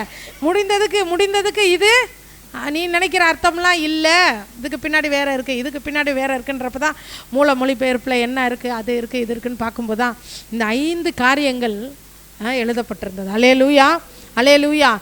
இயேசு நமக்காக பிசாசை ஜெயிச்சிட்டார். அல்லேலூயா. நம்ம வாழ்க்கையில் போராடிக்கிட்டு இருக்கிற பேய், செய்வன, இந்த தயவு செய்து செய்வன, பில்லி சூனியம் அதெல்லாம் சொல்லவே சொல்லாதீங்க, வரவே வராது நம்மளுக்கு. அப்படி வருது பழிச்சிருச்சு அப்படின்னா நாம் தெரிஞ்சுக்க வேண்டிய ஒரு விஷயம் என்னன்னா, நான் இயேசுவின் கையில் இல்லை. அல்லேலூயா. அப்பன்னா தான் யார் வருவா? ஆமாம், பிசாசு வரும், செய்வன வரும், பில்லி சூனியம் வரும். ஞாயிற்றுக்கிழமை சர்ச்சுக்கு வர்றவங்களாம் இயேசுவோட இருக்கிறாங்கன்ற அர்த்தம் கிடையாது. நம்ம ஆத்துமா கர்த்தரோட இணைஞ்சிருக்கா? நானும் இயேசுவும் ஒன்றாவே யோசிக்கிறோமா, ஒன்றாவே சித்திக்கிறோமா, ஒரே மாதிரி யோசிக்கிறோமா? ஏதாவது ஒரு பிரச்சனை, ஏதாவது ஒரு காரியம்னா இயேசு என்ன யோசிப்பாரோ அதை நான் யோசிக்கிறேனா? அப்படி நான் யோசிக்கல அப்படின்னா செய்வன இல்லை, செய்யாதவனையும் சேர்ந்து வரும். அல்லேலூயா. என்ன வேணா வரும்? செஞ்சவனையும் வரும், செய்யாதவனையும் வரும். ஒரு மனிதன் இயேசுக்குள்ளே வந்துட்டு அவன் இயேசுவை விட்டு விலகி போகும்போது அவனை விட்டு போன ஒரு ஆவி 7 ஆவியை கூட்டிகிட்டு திரும்பி உள்ளே வரும். அதுக்கு பேர் தான் என்ன ஆவி? செய்யாதவனை. எல்லா கதவெல்லாம் என்ன செஞ்சிடக்கூடாது. ஆமாம், ஆயி பட்டணத்தார் என்ன செஞ்சாங்களாம்? பட்டணத்தை திறந்து வைத்து விட்டு யோசுவாவை துரத்திட்டு ஓடினாங்களாம். ஓ, யோசுவாவை இன்னும் யார் துரத்த சொன்னா? நீ பாட்டுக்கு பட்டணத்துக்குள்ளே இருந்திருந்தா தப்பிச்சிருந்துருக்கலாம். அல்லேலூயா. பட்டணத்தை என்ன பண்ணாங்களாம்? திறந்து வச்சுட்டு இயேசுவோட நான் இருக்கேனா? ஏதோ ஒரு பிரச்சனை, இப்போ எனக்கு பிரியாவுக்கு ஒரு பிரச்சனை, நான் எப்படி யோசிக்கணும்? இயேசு என்ன யோசிக்கிறாருன்னு அப்படி யோசிக்கணும். சும்மாலாம் மந்திரத்தில் மாங்காய் உழுவுறதெல்லாம் கிடையாது கிறிஸ்தவம். வேதம் அப்படி கிடையாது, ஆவிக்குரிய ஜீவி அப்படி கிடையாது, திருச்சபை அப்படி இல்லை, பரலோக ராஜ்யம் அப்படி கிடையவே கிடையாது. அப்படி நினச்சி ஏமாற்றிக்கிட்டா அவங்களுக்கு பெயர் கிறிஸ்தவர்கள். அல்லேலூயா. இந்த 5 காரியத்தை நீங்கள் என்றைக்குமே மனசில் வைக்கணும். என்னென்ன காரியம்? இயேசு பிசாசை ஜெயிச்சிட்டாரு. நான் தோற்று போக மாட்டேன். யார்கிட்ட தோற்று போக மாட்டேன்? பேய்கிட்ட தோற்று போக மாட்டேன். எதிர்த்து நான் நிற்பேன். என்றைக்குமே எந்த மனுஷனும் நமக்கு எதிரி கிடையாது. அதை முதல் நல்லா தெரிஞ்சுக்கணும். அந்த மனுஷனுக்கு பின்னாடி கிரியை செய்கிற ஆவிகளை தான் நம்ம எதிர்த்து நிற்கணும். இயேசு பிசாசை ஜெயிச்சார். அடுத்தது நம்முடைய தண்டனை எல்லாம் இயேசு சுமந்து என்ன பண்ணிட்டாரு? தீர்த்துட்டார். அதுக்கப்புறம் நமக்காக அவர் கிரயத்தை கொடுத்துட்டாரு. அதுக்கப்புறம் நம்முடைய பாவங்கள் நிவர்த்தி செய்யப்பட்டுருச்சு. அல்லேலூயா. இந்த அடிமையின் வாழ்க்கையை இயேசு மாற்றி, இந்த தரித்திரத்தின் கோலத்தை மாற்றி நம்மை ஐஸ்வர்யவான்கள் ஆக்கும் பொருட்டு அவர் அடிமையாக வந்தார். அல்லேலூயா. ஏன்னா அடிமையின் வாயிலிருந்து தான் என்ன வார்த்தை வரும்? டெட்டலஸ்டாயின்ற வார்த்தை வரும். அல்லேலூயா. டெட்டலஸ்டாயின்னு யாரும் சொல்லுவான்னா, தண்டனை முடிந்த கைதி சொல்லுவான் டெட்டலஸ்டாயின். அல்லேலூயா. அல்லேலூயா. நாம் தண்டனையெல்லாம் நமக்கெல்லாம் எல்லாம் என்ன என்ன ஆயிடுச்சு? முடிஞ்சிருச்சு. நாம் ஜெபம் பண்ண போகிறோம் இயேசுவின் நாமத்தினால. நாம் இப்போ என்ன சொல்லி ஜெபிக்க போகிறோம் தெரியுமா? கல்வாரி சிலுவையில் இயேசு எனக்காக டெட்டலஸ்டாயின்ற வார்த்தையை சொன்னார். அந்த வார்த்தைக்கு பின்னாடி உள்ள சகல மகிமையையும் அற்புதத்தையும் ஆசீர்வாதத்தையும் சுகத்தையும் மேன்மையையும் இயேசுவின் நாமத்தில் இந்த பூமியில் நான் பெற்று வாழுவேன். அதுக்கு தடையாக இருக்கிற எந்த சுபாவமோ எந்த கிரியையோ எந்த சூழ்நிலையோ அதை இயேசுவின் நாமத்தில் என்ன செய்கிறேன்? உடைச்சு தள்ளுறேன். எல்லாரும் எழும்பி நின்று ஜெபிக்கலாமா? ஸ்தோத்திர ஆண்டவரே. ஹalleluya. ரசல் காரகதியா நிமலக துகுரஹ சியாலகதியா நீரக சியாலக துராக்க துரலகதியா கரபரகதியா. இயேசு கிறிஸ்துவின் நாமத்தினால் ஹalleluya.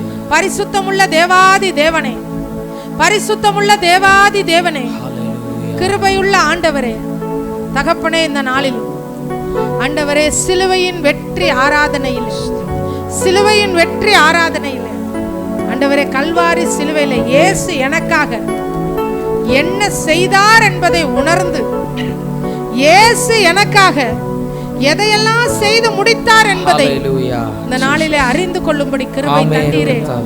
இயேசுவின் நாமத்தினால இப்பொழுது எனக்குள்ளே ஒரு பெரிய விடுதலை வரட்டும் ஆண்டவரே. ஆண்டவரே, அநேக நேரத்துல எனக்கு இந்த செய்வனையை பார்த்து நான் பயப்படுறேன்ப்பா. பில்லி சூனியத்தை பார்த்து பயப்படுறேன். மற்ற மனுஷர்களை பார்த்து பயப்படுறேன். இவங்க எனக்கு ஏதாவது செஞ்சிருவாங்களா, அவங்க எனக்கு ஏதாவது செஞ்சிருவாங்களா அப்படின்னு சொல்லி பயப்படுறேன் ஆண்டவரே. ஒரு அநேக நேரத்தில் என்னையவே நான் பார்த்து பயப்படுறேன் ஆண்டவரே. நான் செஞ்ச பாவம் தான், நான் செஞ்ச பாவம் தான், நான் தான் சரியில்லை, நான் இப்படி செஞ்சிருக்க கூடாதுன்னு சொல்லி அநேக நேரத்தில் நம்மை நாமே நொந்து கொள்ளுகிற காரியம், அநேக நேரத்தில் நம்ம குடும்பத்தை நொந்து கொள்கிற காரியம். என் கணவர் சரியில்லை அதனால தான் இப்படி, என் மனைவி சரியில்லை அதனால தான் இப்படி, எங்கள் அப்பா அம்மா சரியில்லை அதனால தான் இப்படி, எல்லாத்தையும் ஒதுக்கி வச்சுட்டு இயேசு சிலுவையில சொன்னாரு எல்லாம் முடிந்தது. டெட்டலஸ்டாய்ன்ற வார்த்தையை ஆண்டவர் நமக்காக சொல்லி இருக்கிறாரு. அந்த வார்த்தையின் வல்லமை இப்பொழுது நம்மை நிரப்பும்படியாக நாம ஜெபிக்க போகிறோம். ரீபா லாபா ராபா லாபா ராபா லாபா ரீகா லாமா நாபா ராபா லாபா. பாவத்தின் வல்லமை முறிந்தது, தேவனின் கிருபை பெருகுது, பழையன எல்லாம் ஒளிந்தது, எல்லாம் புதிதாய் மாறுதே என்று சொல்லி ஆண்டவரை நோக்கி நாம விசுவாசத்தோடு, பாவத்தின் வல்லமை முறிஞ்சிருச்சுப்பா ஆண்டவரே, நீங்க மன்னிச்சிங்க, நீங்க பரிகாரியா ஆண்டவரை எல்லாத்தையும் சுமந்துட்டீங்க, ஆனா நான் மறுபடியும் பாவத்துல விழுந்து மறுபடியும் அவிசுவாசமான வார்த்தையை பேசி மறுபடியும் விழுந்து எழுந்து ஆண்டவரே நான் மறுபடியும் எல்லாத்தையும் நான் திரும்ப ஆண்டவரே நான் பெற்றுக்கொண்டேன் ராஜா. இப்போ நான் அதெல்லாம் கேன்சல் பண்றேன், இயேசுவின் நாமத்தில் கேன்சல் பண்றேன். காலமா பாவத்தின் வல்லமை முறிந்தது, பாவத்தின் வல்லமை முறிந்தது, தேவனின் கிருபை பெருகுதே, பழையன எல்லாம் ஒளிந்ததே, எல்லாம் புதிதாய் மாறுதே. பாவத்தின் வல்லமை முறிந்ததே, எங்கள் தேவனின் கிருபை பெருகுதே, இன்று பழையன எல்லாம் ஒளிந்ததே, எல்லாம் புதிதாய் மாறுதே.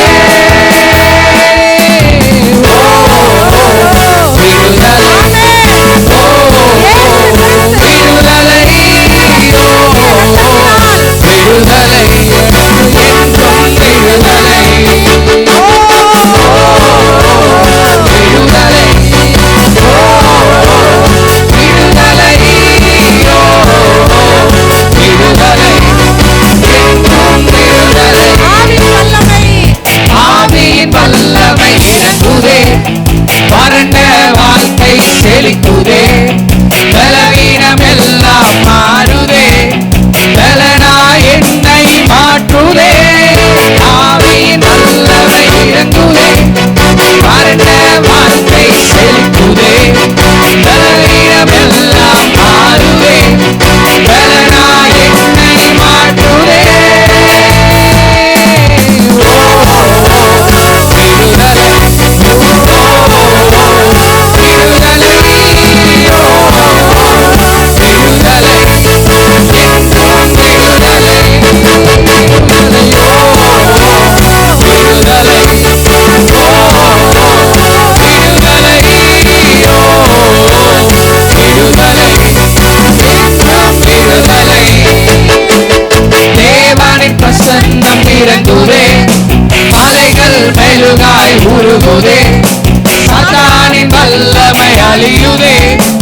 முடியாததெல்லாம் முடியுதே. தேவனின் பிரசன்னம் இறங்குதே, மலைகள் மேலுகாய் உருகுதே, சாத்தானின் வல்லமை அழியுதே, முடியாததெல்லாம் முடியுதே.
சர்வ வல்லமையுள்ள தேவனுடைய பிரசன்னம் ஆண்டவரே ஒவ்வொருவருக்குள்ள இறங்கட்டும். முடிஞ்சவங்க எல்லாரும் எழும்பி நின்று கைகளை உயர்த்தி ஆண்டவரே உம்முடைய பிரசன்னம் எனக்குள்ள இறங்கட்டும். இயேசுவே நான் ஆண்டவரே நான் என்ன நம்பல, நான் என் நீதியை நம்பல, என் ஜெபத்தை நம்பல ஆண்டவரே. அப்பா என் பணத்தை நம்பல, என் படிப்பை நம்பல, என் திறமையை நம்பல, என் அறிவை நம்பல, என்னை சுத்தி இருக்கிற எந்த மனுஷனையும் நம்பல ஆண்டவரே. உங்க பிரசன்னத்தை நம்புகிறேன். எல்லாரும் சொல்லுவோம் ஆண்டவரை பார்த்து உங்க பிரசன்னத்தை நம்புகிறேன், உங்க கிருபையை நம்புறேன், ஆவியானவரே உங்க வல்லமையை நம்புறேன். நீர் என்னை விடுவிக்க வல்லவர், நீர் என்னை விடுவிக்க வல்லவர். பொல்லாத பிசாசின் வல்லமையில், பாவத்தின் வல்லமையில், தரித்திரத்தின் வல்லமையில், வெறுமையை உண்டாக்குற அசுத்த வல்லமையில் என்னை விடுவியும் ஆண்டவரே, என்னை விடுவியும் தேவ பிரசன்னம் இயேசு கிறிஸ்துவின் நாமத்தில் எனக்குள் இறங்கட்டும், எனக்குள் இறங்கட்டும். என் சரீரத்தில் உள்ள பலவீனங்கள், என் சரீரத்தில் உள்ள வியாதிகள், என் குடும்பத்திலே காணப்படுகிற போராட்டங்கள், என் சிந்தனையில காணப்படுகிற அலைக்கழிப்புகள், எல்லாவற்றுக்கும் இன்றைக்கே ஒரு முடிவு உண்டாகட்டும். இயேசுவின் நாமத்தினால், இயேசுவின் நாமத்தினால் இன்றைக்கே ஒரு முடிவு உண்டாகட்டும். இயேசுவின் நாமத்தினால், இயேசுவின் நாமத்தினால் விசுவாசத்தோடு தேவ சமூகத்திலே நான் சொல்லுகிறேன் ஆண்டவரே,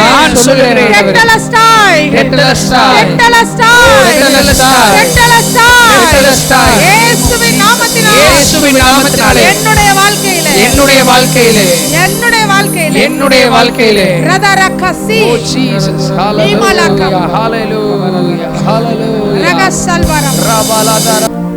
ஆவியானவருடைய மகிமையின் பிரசன்னம் எல்லா கட்டுகளையும்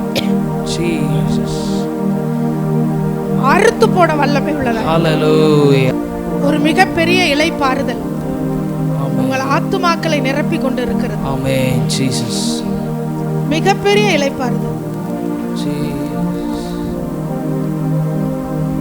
அழுகிற குழந்தையை தாய் தூக்கி இந்த குழந்தையை தேற்றி அழுகையை நிறுத்துவது போல இறைந்து கொண்டிருக்கிற புயல் காற்றை கர்த்தர் அமர்த்துகிறார். மிகப்பெரிய இளைப்பாறுதல். ஒரு மனுஷனால கொடுக்க முடியாத இளைப்பாறுதல், ஆமென். யாராலையும் எடுக்க முடியாத இளைப்பாறுதல் உங்கள் ஆத்துமாக்களை இந்த இரவு நேரத்துல மூடிக்கொண்டிருக்கிறது.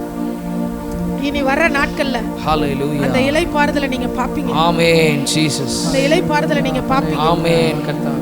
இயேசுவின் நாமத்தினால் ஜீசஸ். இந்த சிலுவையின் வெற்றி ஆராதனையில ஆமென் கர்த்தாவே கலந்து கொண்டிருக்கிற இதிலே விசுவாசத்தோடு ஆமென் தேவ சமூகத்திலே நின்று கொண்டிருக்கிற இவர்களுக்கு ஆமென் கர்த்தர் வாக்கு பண்ணுகிறார், உன்னுடைய ஆத்துமாவை மிகப்பெரிய இளைப்பாற்றினால் ஆமென் நான் நிரப்புவேன். ஆமென் ஜீசஸ். அந்த இளைப்பாறுதலை பெற்றுக்கொண்டவர்களாய் விசுவாசத்தோடு பழையன எல்லாம் கடந்துருச்சு, ஆமென் இன்றைக்கு எல்லாம் புதுசா மாறிடுச்சுன்ற ஒரு நம்பிக்கையோடு கடந்து செல்லுங்க. ஆண்டவர் உங்களோடு இருப்பார். ஆமென் ஹல்லேலூயா ஹalleluya. கர்த்தர் நல்லவர். இந்த நாள் இந்த ஆராதனைக்கு வந்திருக்கிற நீங்கள் பாக்கியவான்கள்.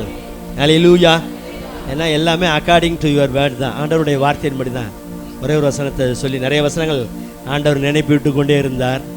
உங்கள் தகப்பனாகிய ஆபிரகாம் இந்த நாட்களில் ஒன்றை காண வேண்டும் என்று ஆசையா இருந்தான். ஆபிரகாமுக்கு கிடைக்காத அந்த ஆசை நமக்கு கர்த்தர் கொடுத்திருக்கு. ஆமென் ஹல்லேலூயா ஹalleluya.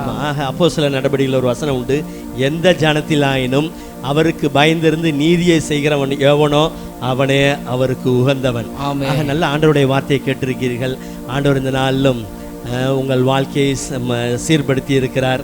தொடர்ந்து ஆண்டவருடைய பிரசன்னத்துக்குள் உங்களை தக்க வைத்துக் கொள்ளுங்கள், உங்கள் குடும்பங்களை தக்க வைத்துக் கொள்ளுங்கள். நீங்கள் வெற்றி வாழ்க்கை வாழ்வீர்கள். இந்த நாளிலிருந்து ஒரு வெற்றி வாழ்க்கைகள் உங்கள் வீட்டில் போய் கூட இந்த டெட்டலஸ்டாய் அதை எழுதி நிஜமாக சொல்கிறேன், பிரிண்ட் போட்டு போகும்போது உங்களுக்கு ஞாபகம் ஒரு இயேசு எனக்கு எல்லாவற்றையும் செலுத்தி முடித்து விட்டார், இனி நான் அடிமை அல்ல. ஆமென். தமாசா நினச்சிக்காதீங்க, சீரியஸாகவே சொல்கிறேன். அந்த சிந்தனை இருக்கும்போது நிச்சயம் வெற்றி வாழ்க்கை. ஆண்டவருடைய கருத்தில் நம்ம அர்ப்பணிப்போம். அது கேட்ட வசனத்தின்படியே கிறிஸ்து உங்களுக்கு எல்லாவற்றையும் செலுத்தி தீர்த்து விட்டார். ஆக இந்த நாள் முதற்கொண்டு உங்கள் வாழ்க்கையில ஒரு வெற்றி. ஜெபிக்கலாம். தகப்பனே பரலோக பிதாவே உமக்கு ஸ்தோத்திரம். 1000 நாளை பார்க்கிலும் நம்முடைய பிரகாரங்களில் செல்லும் தங்கி இருக்கும் நம்முடைய வார்த்தையை கேட்கும் அந்த நாள் நல்லது என்று சொன்னீங்க. இந்த மாலை வெல்லும் நம்முடைய பிள்ளைகளை நீர் அழைத்து வந்திருக்கிறீர், இந்த வார்த்தைகளை கேட்க வைத்திருக்கிறீர். எனக்கு செவி கொடுக்கிறவன் எவனோ அவன் விக்கினமின்றி வாசம் பண்ணி ஆபத்திற்கு பயப்படாமல் அமைதியா இருப்பான்னு சொன்னீங்க. நம்முடைய பிள்ளைகள் நம்முடைய வார்த்தைகளை கேட்டிருக்கிறார்கள். இந்த வார்த்தையில் நடக்க வேண்டிய பலனை தாங்க, எதிர்மறையான சூழ்நிலைக்கெல்லாம் விலக்குங்க ராஜா. தோல்விகள், பாவங்கள், அடிமைத்தனங்கள் எல்லாம் வேண்டாத காரியங்களுக்கெல்லாம் விலக்குங்க. கிறிஸ்துவுக்காக வாழ புது பலனை தாங்க. ஒவ்வொரு குடும்பத்தையும் ஆசீர்வதிங்க. எந்தெந்த காரியங்கள்லாம் கட்டப்பட்டு பொருளாதாரத்தில் நெருக்கமா இருந்தாலும் ஒருவர் கூட நெருக்கத்தில் இருக்கிறதை நீர் விரும்பவில்லை ராஜா. சத்ராக் மேஷாக் ஆபேத்நேகோ அக்னியின் மத்தியில் இருந்தாலும் விடுதலை உலாவினார்கள். காரணம் நீர் அவர்களோட அந்த அக்னியின் சூழலிலும் இருந்தீர் ராஜா. உங்களுடைய பிள்ளைகளோடு நீங்க இருங்க. இந்த நாள்ல ஆண்டவர் நம்முடைய கர்த்தராகிய இயேசு கிறிஸ்துவினாலே நமக்கு ஜெயம் கொடுக்கிற தேவனுக்கு ஸ்தோத்திரம் என்ற வார்த்தையினுடைய எந்தெந்த எல்லைகள் எல்லாம் இவர்களுக்கு ஜெயம் வேண்டுவோ இப்பொழுதே அனுக்கிரகம் பண்ணுவீர்கள். ஊழியர்களாக நாங்கள் ஜெபிக்கிறோம். எலியா ஜெபித்தார், நான் உம்முடைய ஊழியக்காரன் என்பதை இப்பொழுது விளங்க பண்ணு என்ற வார்த்தை. இதனால் நீர் கிரியை செய்வீரா. அப்போஸ்தலரோட நீர் கிரியை செய்தீர், அற்புதங்கள் அடையாளங்களை நடப்பித்தீர், திருவசனம் உண்மை என்பதை நிரூபித்தது போல நாட்களிலும் ஆண்டவரே இவர்கள் எதிர்பார்க்காத ஆண்டவரே எத்தனையோ நாள் எதிர்பார்த்து சோர்ந்து போயிருக்கலாம் ஆண்டவரே, அப்படிப்பட்ட நன்மைகளாம் தாண்டி வரட்டும் ஆண்டவரே. எல்லைகளிலே சமாதானத்தை தாங்க, நல்ல சுகபலன் குடும்பங்களை உண்டாகட்டும். வேலைகள்லாம் ஆசீர்வாதமா இருக்கு. சும்மா வாலிப தம்பி தங்கையில ஒப்பு கொடுக்கிறான். பரிசுத்தமாய் வாழ, படிக்கிற பிள்ளைகளுக்கு அதிலே கவனம் இருக்க, வேலை செய்ய அதிலே கவனம் செலுத்த கிருபை செய்யும். சிறுவர்கள் எல்லாம் நம்முடைய ரத்தத்திற்குள் மூடிக்கொள்ளுங்க. கெல்மன் மாக்கு ரணமனமன எகிப்தியருக்கும் இஸ்ரவேலருக்கு வித்தியாசத்தை உண்டு பண்ணுகிற தேவன் நாள் முதற்கொண்டு கர்த்தர் நம்முடைய பிள்ளைகளோடு இருக்கிறீர் என்பதை காணத்தக்கதாக பெரிய காரியங்களை செய்வீராக.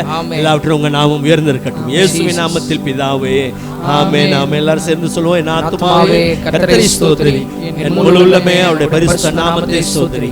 என் ஆத்துமாவே கர்த்தரை ஸ்தோத்திரி, கர்த்தர் செய்த சகல உபகாரங்களையும் மறவாதே. நம்முடைய கர்த்தராகிய இயேசு கிறிஸ்துவின் கிருபையும் பிதாவாகிய தேவனுடைய அன்பும் பரிசுத்த ஆவியானவருடைய ஐக்கியமும் ஆளுகையும் ஜெயமும் பாதுகாப்பும் என்றும் என்றும் சதா காலங்களிலும் நம் அனைவரோடும் இருப்பதாக.